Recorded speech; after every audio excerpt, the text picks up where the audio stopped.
네, 여러분 반갑습니다. 오늘은 인물 누구, 대한항공, 한진그룹, 조원태, 조현아 편입니다. 자, 지금 대한항공이 갑자기 로고를 바꾼다 해서 세간에 굉장한 관심을 끌고 있습니다.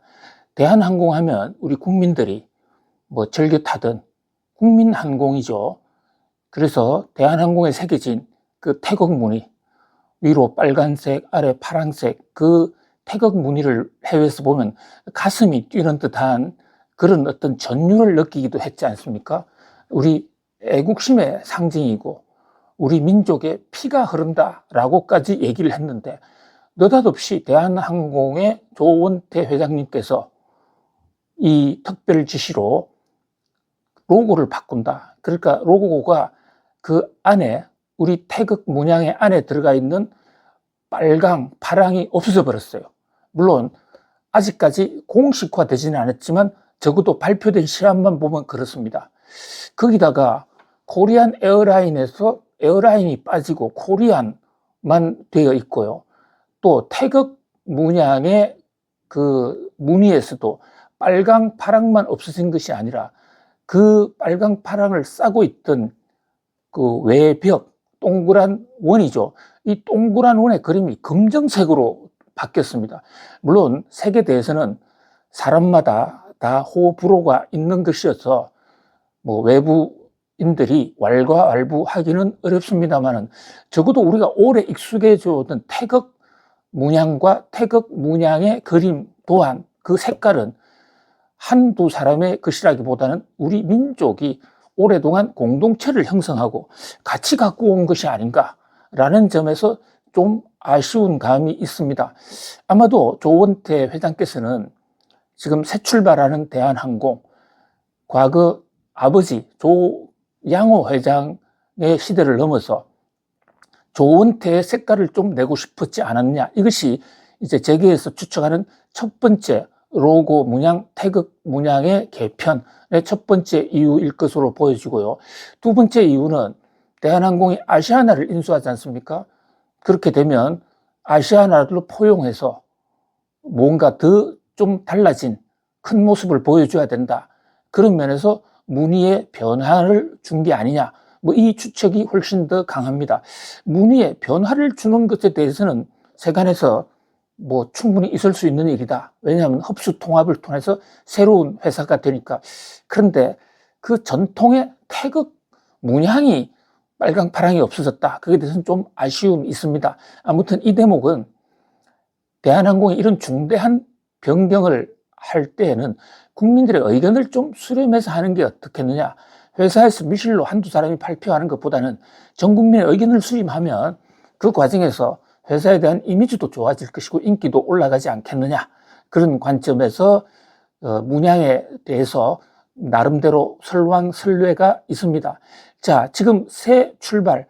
사실 조원태 회장은 위기 상태에서의 대한항공을 일단 위기를 봉합했다. 그런 면에서 대단히 높은 평가를 받고 있죠. 자, 아버지 조양호 회장이 돌아가시면서 또 갑자기 돌아가셨어요. 여러 가지 형제들 간에 또는 소주주들과의 지분 경쟁이 생겼고, 그 와중에서 많은 기업 사냥꾼들까지 들어와서 한때는 회사가 공중분해될 위기도 있었습니다. 또 부채도 대한항공 부채 비율이 굉장히 높은 회사이기 때문에 도산할 수도 있다는 그런 비관적인 전망도 있었습니다. 코로나 때는 승객이 갑자기 줄어서 망하는 게 아닌가라는, 그런 망하기 직전까지 갔다는 그런 분석도 나오기도 했었더랬어요. 그런데 어찌됐든 이 위기를 일단 극복하고 회사가 살아남았다. 거기서 한 수 더해서 아시아나항공까지 인수했다. 자, 그렇게 되면 사실상 한국에서는 대한항공이 사실상의 독점, 물론 한국에 LCC 회사들이 여러 개 있습니다만은 큰 대목에서는 대한항공 독점 시대가 활짝 열렸다. LCC에 있었어도요, 지금 아시아나 항공이 하던 거, 또 대한항공이 하던 그런 LCC까지 포함하게 되면 LCC 세계에서도 우뚝 1인자가 될 것이 확실시 됩니다. 그야말로 이제 조은태 시대가 왔다고 볼 수가 있는데요. 자, 이게 과연 통합이 과연 이 한국 경제를 위해서 또는 한진그룹을 위해서 잘 된 것인가? 거기에 대해서는 좀 이론의 여지도 없지가 않습니다. 왜냐하면 통합을 하는 과정에서 많은 항공권이라든지 슬롯권 이런 것을 공정거래법에 저촉이 된다 해서 많이 양보를 했거든요.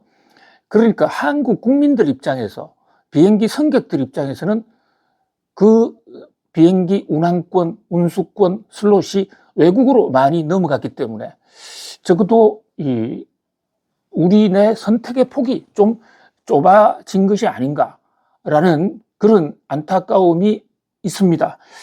또 이 재무구조가 지금 대한항공의 재무구조가 그렇게 튼튼한 것도 아닙니다. 부실 아시아나항공을 인수하면서 뭐 전체적으로 빚은 더 크게 늘어났다.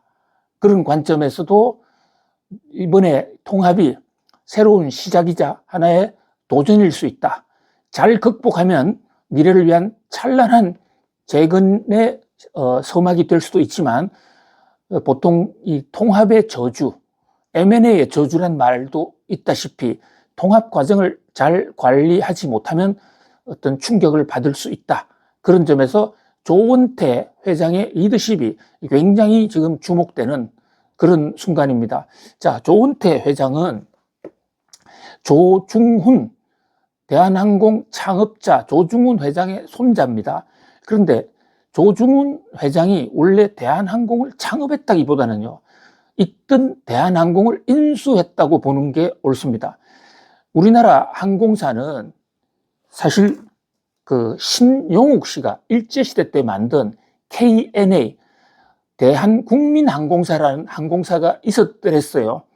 그런데 이게 여러 가지 경영 부실 또는 의혹의 신용욱 창업자의 자살 사건까지 겹치면서 온화가 공중분해된 상황에서 정부가 대한항공공사 형태로 공기업으로 운영하다가 그것도 잘 안 되니까 1969년에 당시 운수업을 하던 조중훈 씨에게 넘기게 됩니다.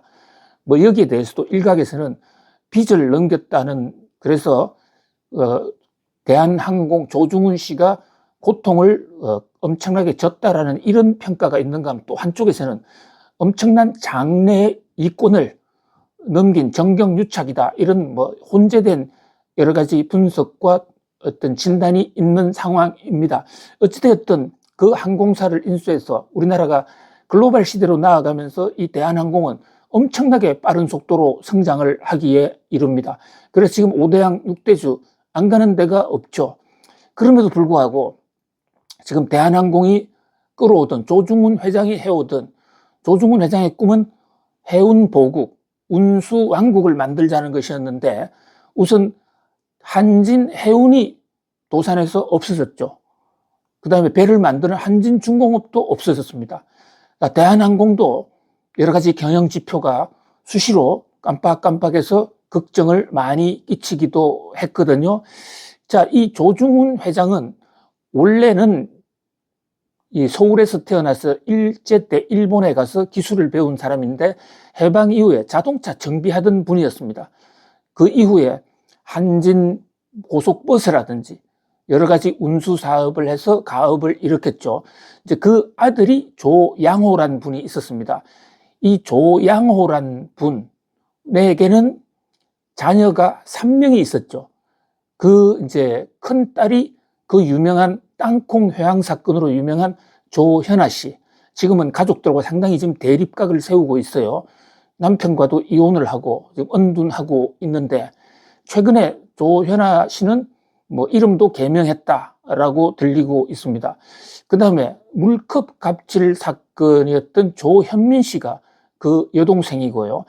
자, 그 사이에 남자로는 조원태 씨가 있습니다. 이 조원태 씨는 국정농단 사건 그 한 와중에 여러 가지 대한항공 문제가 터지면서 학력 위조 사건, 위조를 했다기보다도요, 이분이 인하대학교를 졸업한 것으로 돼 있는데 인하대학 졸업하기 전에 미국으로 가서 2년제 대학을 마치고 인하대학 편입을 하는 과정에서 관련 규정, 그러니까 편입에 대한 정확한 규정을 지키지 않았다. 고로 인하대학 편입이 무효고 졸업도 무효다라는 교육부의 처분을 받은 적이 있습니다.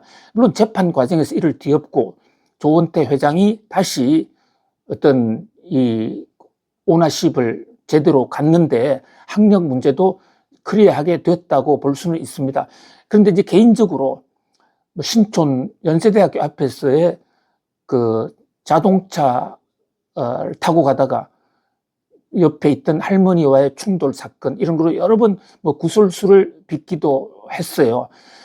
어쨌든 지금 이제 조원태 회장이 대한항공을 맡았다. 그런 면에서 조원태 회장이 앞으로 이 회사를 끌어가는 데에 뭐 결국은 그 조원태 회장의 앞으로의 평가가 달려있다, 이렇게 볼 수가 있는데요. 몇 가지 이제 세간에서는 이 독점을 이용해서 횡포를 하지 않겠느냐 하는 그런 우려가 가장 큽니다.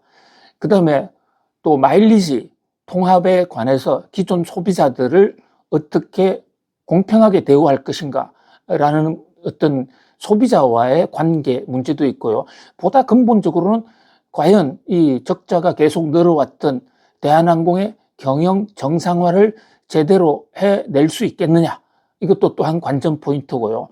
또 땅콩 회항의 조현아 그 누나들과의 관계를, 여자 남매들과의 관계를 어떻게 할 것이냐. 또 하나 지금 중대한 문제가 하나 도사리고 있습니다. 바로 부산항공 처리 문제인데요. 이 부산항공은 부산의 지역 기반을 한 항공사거든요. 그런데 대한항공의 조원태 회장이 이것을 통합을 하면서 진에어 등과 합병을 하면서 그 항공사의 모기지를 인천으로 바꾸려고 한다. 이래서 지금 부산 시민들이 아주 난리가 났습니다. 자, 이 항공사는 전형적인 B2C 기업입니다. 국민들의, 소비자들의 사랑을 먹고 사는 기업이고, 소비자들의 사랑, 국민들의 사랑이 있으면 흥할 것이고 국민들의 저주가 있으면 망할 것이다 라는 그런 경영의 격언도 있습니다.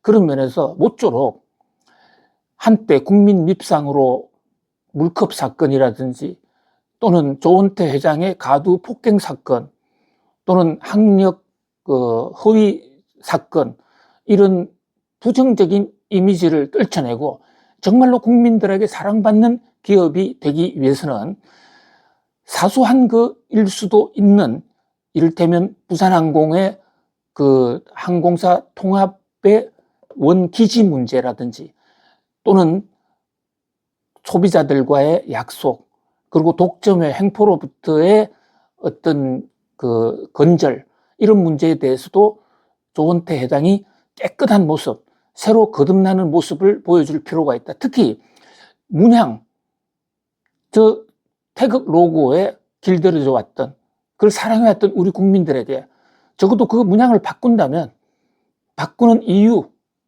충분히 설명을 하고 국민들에게, 소비자들에게 동의를 받는 것이 중요하지 않을까, 이런 생각을 해봅니다.